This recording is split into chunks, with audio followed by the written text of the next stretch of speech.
Facebook, am I on? No. Still glitchy, Facebook. Not bad. Still glitchy. How close are they together? My YouTube people and my Facebook people. Am I close? I tried to time it better tonight. What do you think? Any good? This says that I've been recording for 36 seconds. This one says that I have been recording for 10 seconds. So, no, probably not right on track. Sorry. Oh well. How's everybody doing tonight? Happy Wednesday night. Hard to tell the date sometimes. Happy Wednesday. No watchers yet. It's quite all right. It says 2 people, but they're not telling me who they are yet, so I don't count them. It says 0 people over here. That's not encouraging. I bet it's going to be Olivia, or maybe Reggie, or maybe the Tassimas, or maybe the Gilberts. That's who's going to say it first. Nothnagels, they were first. Hello, Nothnagels. Hi, Chadley. How are you? Thanks for watching tonight. I hope you're having a good night. How's that sister of yours? Is she watching too? She's way too cool for me. How are you guys doing? It says I have 1 person watching. Hi, Lydia. How are you doing? It says I have 1 person watching on YouTube, but that could be me. I've never understood how that works. Mrs. Johnson, happy Earth Day. Oh, I should change the book I was gonna read. I totally forgot it was Earth Day, and now I can't remember where that book was. Stay right here. I'll be right back. Are you off?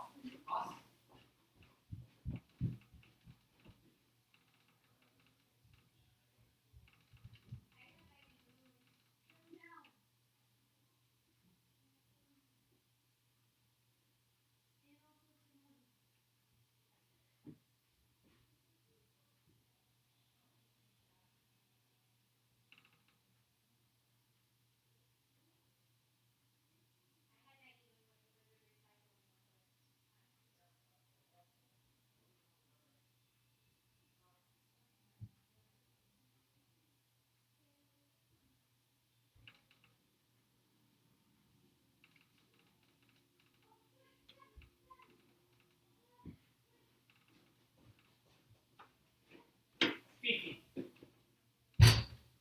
go in and go in the bookshelf and find the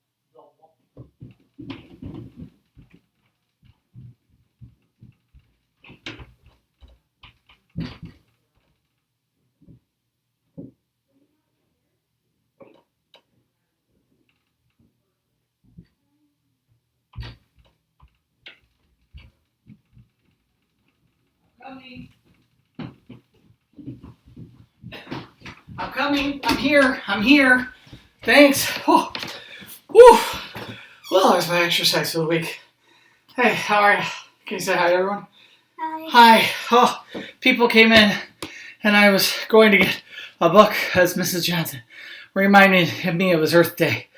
Oh, that was not my best moment. That's what you call a TV blooper. All right. No. Ooh. Thanks. Hello, Douglas family. Thanks for watching. Hello, Olivia. I knew you'd be there. Hello, Olivia. Let's see here. That's it. Okay, I'm all caught up. I thought it would take longer.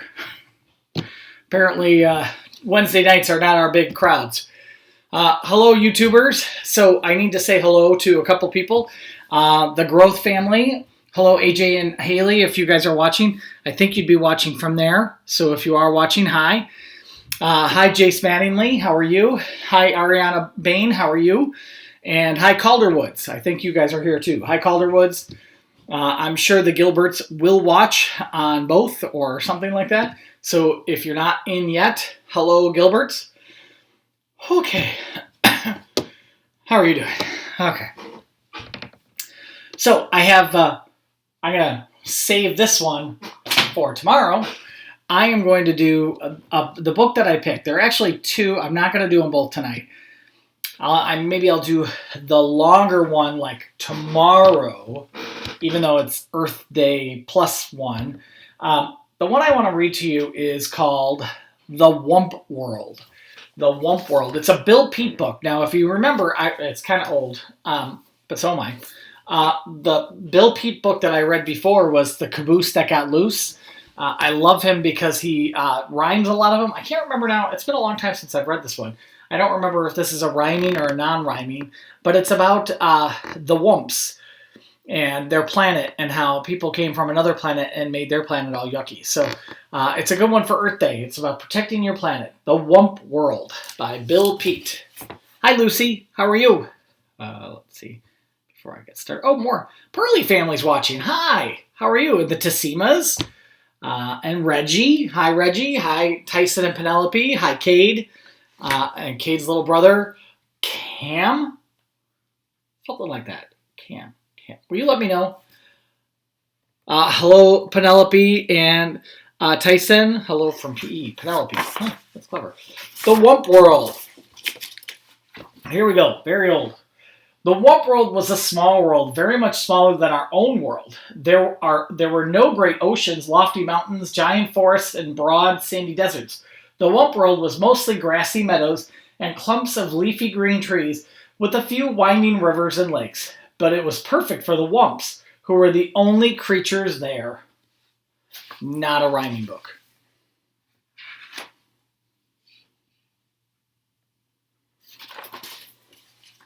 The Wumps were simple grass eaters and spent most of their time grazing on the tall, tender grass that grew in the meadows.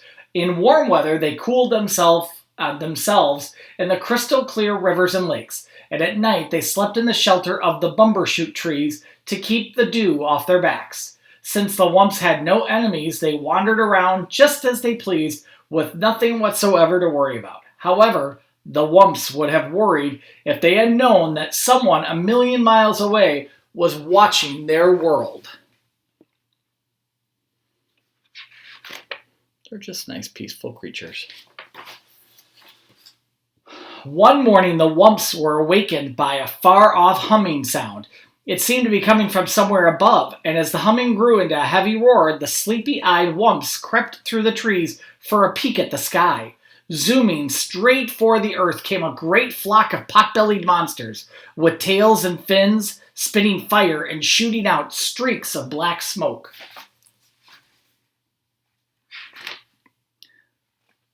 Bill Peet does a good job of making the character. Doesn't that look kind of like a face?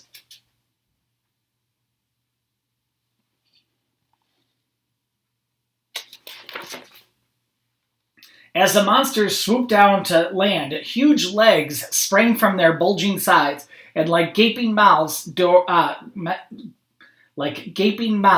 flew open. Then ramps shot to the ground, and down the ramps came a horde of tiny creatures swarming out onto the meadow. They were the Pollutions from the planet Pollutus. They had their own worn-out old planet.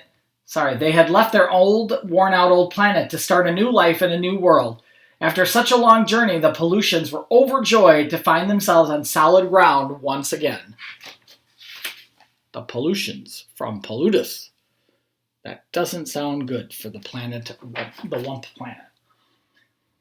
They were prattling with excitement as they followed their leader, the topmost Pollution and world chief, across the meadow. At the top of the hill, the chief stopped for a long look at the surrounding countryside. Finally, he said, "Looks good. We'll take it. Plant the flag, Sergeant, and let's get things going."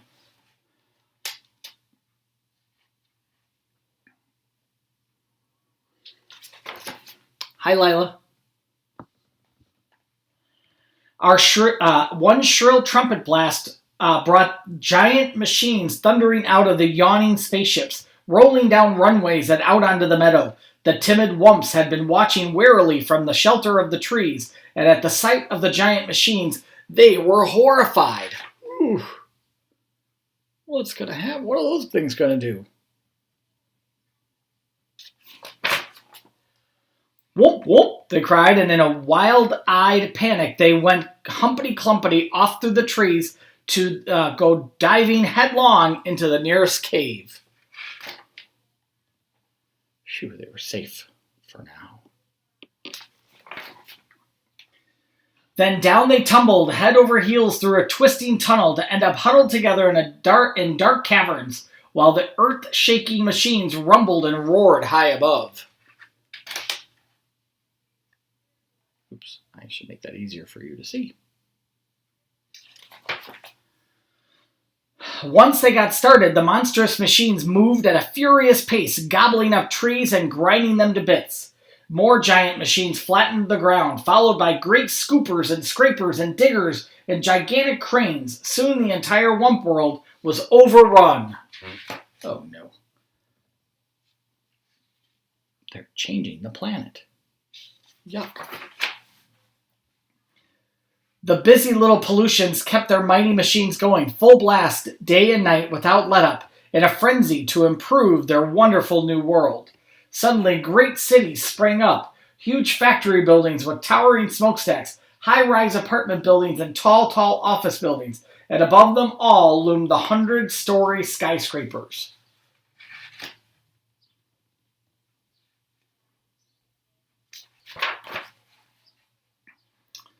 Along with the buildings came a tangle of streets and freeways with on-ramps and off-ramps, overpasses and underpasses, jammed with trucks and buses and cars of all sizes, rushing pell-mell in every direction. It was one great turmoil of noise and confusion, and there was still more to come.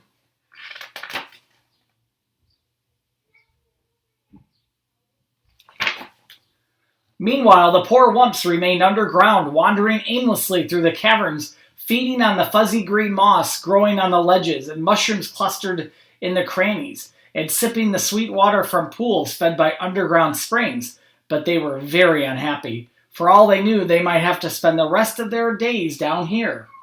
The Wumps didn't dare venture up to the surface, not even for a peek. They were much too frightened by the endless rumblings and roarings and loud screechings coming from above, and it was growing noisier by the day.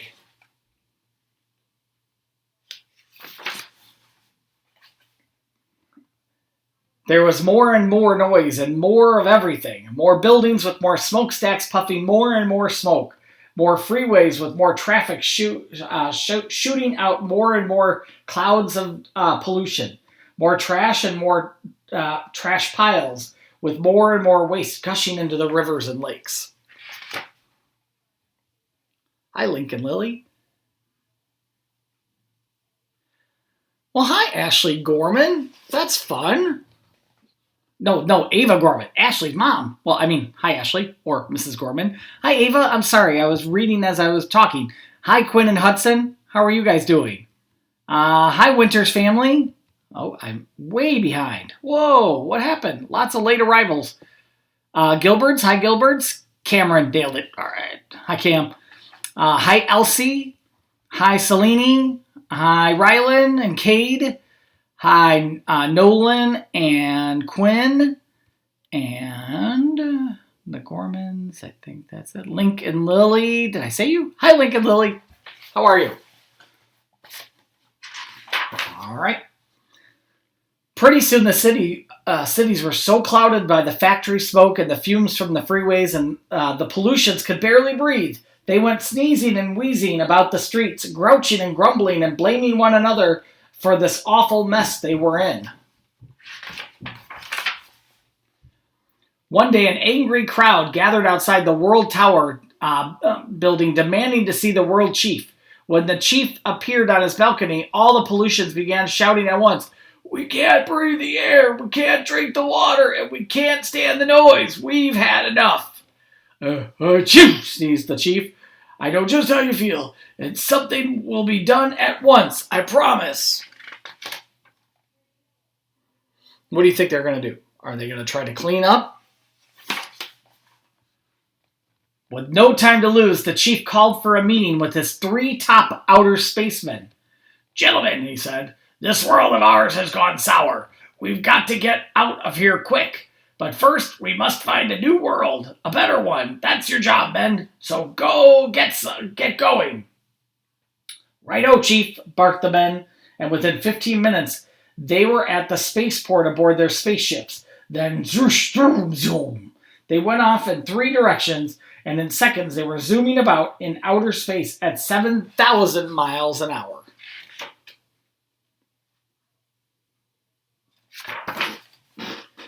Days passed with no word from the outer spacemen. After waiting a week, the world chief flew into a rage. "Blast it all," he bellowed. "What's keeping those blithering bubbleheads?"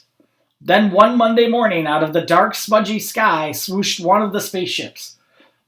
As the ship touched down, the man hopped out shouting, "I've done it! I've done it! I found a new world, a bigger and better world!" "Nice going, lad," cried the world chief, and the crowd gathered at the spaceport gave their hero one great rousing cheer and which ended in a fit of sneezing and coughing. In no time, the great news was sent flashing around the world over radio and TV, warning all pollutions to be packed and ready to go within 24 hours. At dawn the next day, the entire population swarmed into the Space Center and crowded aboard the giant spaceships. So did they clean the planet? No, they looked for a new one to do the same thing to. After double checking to make sure all pollutions were accounted for, the world chief gave the signal for blastoff. With a thunderous roar, the giant ships shot off the ground, kazoom, up and away through the smoke-blackened sky, and were gone. And at long last, peace and quiet settled over the Wump world. The sudden silence came as a shock to the Wumps. They could hardly believe their ears. Still, they wanted to take no chances, and so they remained in their caverns with ears up to the slightest sound. I don't know if I showed.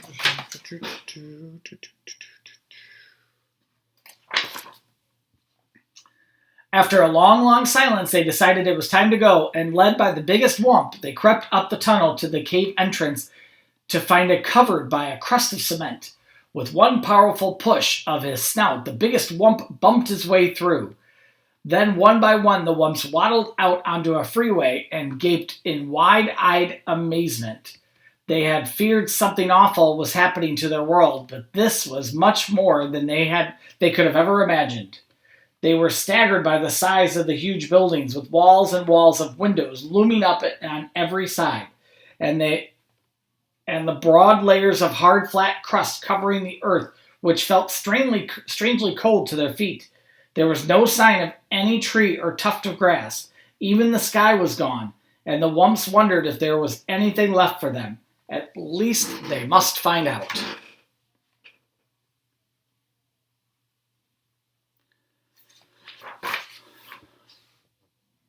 They wandered the freeways for miles only to find more and more buildings with endless heaps of wreckage and rubble. For all they could see, their world was completely ruined. Footsore and weary, the Wumps were about to give up and head back to their cave when the biggest Wump let out a joyful "Whoomp!" Just ahead of them was a grassy meadow with a clump of bumbershoot trees, and that was all that was left of their lovely world. Whooping for joy, the Wumps went bounding off the freeway out onto the meadow. Pretty soon, the hungry Wumps were munching away on the tall, tender grass. Now there was new hope for the Wumps. In time, the murky skies would clear up and the rains would wash the scum from the rivers and lakes. The tall buildings would come tumbling down and the freeways would crumble away. And in time, the green growth would wind its way back through the rubble. But the Wump world would never quite be the same. The end. Well, the moral of that story is buy Mr. Alberto Burrito. No, I'm just kidding. The moral is take care of our earth. We need it. Hi, Gill family, Rylan and Brindley. How are you guys doing today? I see McKenna Cole. Hi, McKenna. Thanks for watching. That's so fun. Yay, good. Oh, and Huck. I don't want to forget Huck. That is book 1. Book 2 is a lot shorter. It's called The Rain Came Down. So, for those of you who have been watching, I read this one a while ago. I think kind of back when we started this. But we're repeating from time to time. So The Rain Came Down by David Shannon. I thought it was a good one because the rain came down again today. Are you ready? On Saturday morning, the rain came down and made the chickens squawk. Squawk! The cat yowled at the chickens, and the dog barked at the cat, and still the rain came down.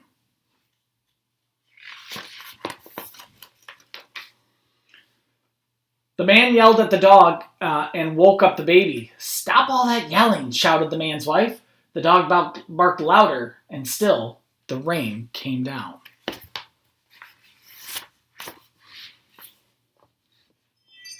A policeman heard the noise and stopped to see what was wrong. His car was blocking traffic, and a half a block away, a woman squirmed in the back of a taxi.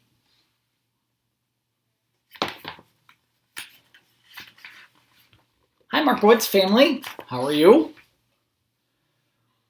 "Hurry up or I'll miss my plane," she told the taxi driver. So he started honking the horn. The truck driver in front of him got mad and started honking back. "I had tomatoes to deliver," he shouted.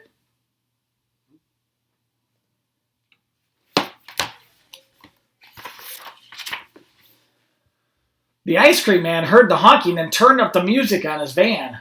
Jingle, jingle, jingle went the music. Slappity slap went the windshield wipers, and still the rain came down.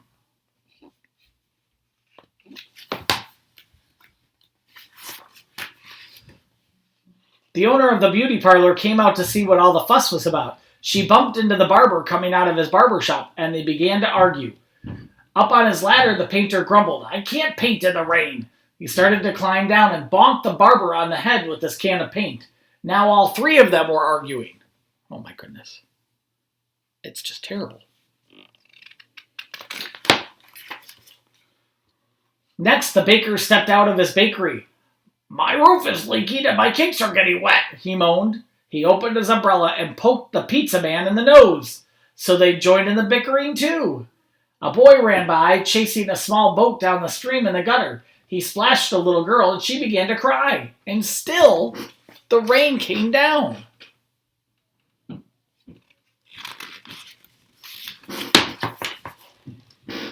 The grocery man stomped out onto the sidewalk and yelled, "Where is that delivery truck? I need my tomatoes." He ran into a lady coming out of the clothing store and knocked her boxes into his fruit salad. Oranges, apples, and lemons bounced down the sidewalk, and still the rain came down.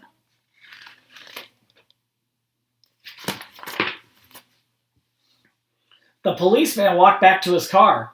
"What is all this ruckus about?" he asked. The whole block was honking, yelling, bickering, and barking. And then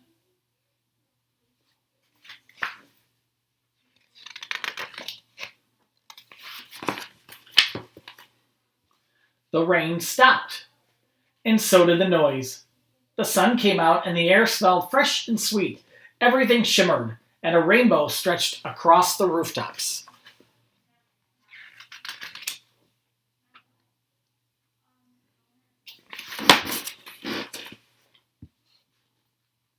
"It's much too nice a day to be arguing," said the baker. "I have cakes to bake." "And I have a pizza to make," said the pizza man. "I could use a shave while my building dries," said the painter to the barber. Then they went inside.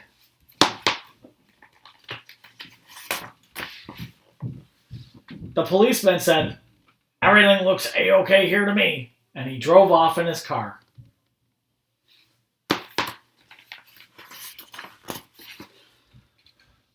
The woman in the taxi decided she had time to have her hair done before her trip, and she went into the beauty parlor. So the lady with the boxes got into the taxi and went home. It's working out for everybody. The truck driver told the grocer, "I have your tomatoes." "Wonderful," said the grocer, "but first I have to pick up this fruit." The little girl and boy helped him, so he bought them ice cream cones. And the ice cream man gave them each an extra scoop because it was such a nice day.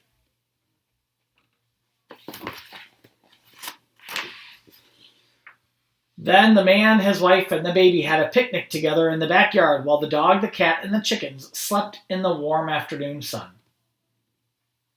The end. I totally understand this book. I feel like sometimes the weather definitely has an impact on people's moods. When it's rainy and yucky, sometimes people are a little grumpier, but then when the sun comes out, it lifts that all away. All right, boys and girls, that's it for tonight. Those are my 2 books. I hope you liked them. I have 2 more books tomorrow night, which is Thursday, and 2 more books the following night, which are Friday. Don't forget, Friday is Favorite Friday, so I get to pick 2 of my favorites. If you want to hear a story again, it's almost like the radio station. You just have to, send me a message telling me which ones you want. I'd be happy to oblige. So have a good night, everyone. Thank you for watching. Thank you for tuning in. And I will see you at same bat time, same bat channel tomorrow. I am going to say good night to my people on YouTube first. So good night, McKenna Cole. Good night, Tassimas, if you're only there. Good night, Lily Cassidy. And I think that's it. And good night, Growths, if you're watching this one. All right, I'm going to end stream. There we go.